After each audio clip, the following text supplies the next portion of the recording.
Okay, so I'm literally the hottest girl in the capital. But I'm 18 and not a single guy has come knocking. Left, right? Am I just too pretty or what? Being too good looking is a crime now? Whatever.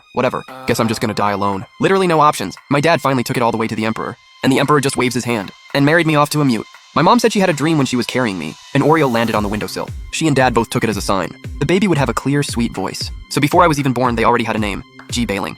From day one, I showed off some serious language skills. Other kids were still mumbling, talking like they had a rock in their mouth. And I was already calling out mom and dad crystal clear, even dropping stuff like I gotta pee like a pro. My dad was so proud. Back then, his favorite hobby was showing me off, always carrying me around to his colleagues' houses. Those colleagues all had kids too, around the same age as me. Their kids were still struggling to get words out. Meanwhile, I'm out here clearly calling everyone uncle, sir, or grandpa. My bailing is just so smart and adorable, sorry for the flex.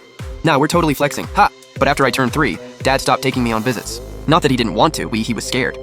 I'm a girl after all. If people found out I never shut up, that'd be a problem. Not a good look. That Oriole dream kept coming up. They talked about it more than a few times. Eventually, my well-read dad had a theory. He came up with a bold hypothesis. Hey babe, what if it wasn't always the same bird? What if every time it showed up in your dream, it was a different Oriole? Honestly, a lot of stuff before I was 5 or 6 is a blur. I really can't remember much. My mom says back then I was like a little songbird, bouncing around, loud enough to wake up the whole yard. What follows is my mom's version. I'm just passing it along. Take it with a grain of salt. There's an old saying, even dogs can't stand kids aged 7 or 8. For me, it kicked in at 3 or 4. My mom says that's no exaggeration. The dog literally couldn't stand me, even the big black dog in the kitchen. After a few chats with me, it would tuck its tail and take a detour. Other kids wore Lucky Charms and gold necklaces. I wore a tiny water pouch, because all that talking makes you thirsty. Those 2 years, our family had a pretty set routine. Dad left for work early. He'd be out the door before I even got up. I could walk straight into his office. No announcement needed.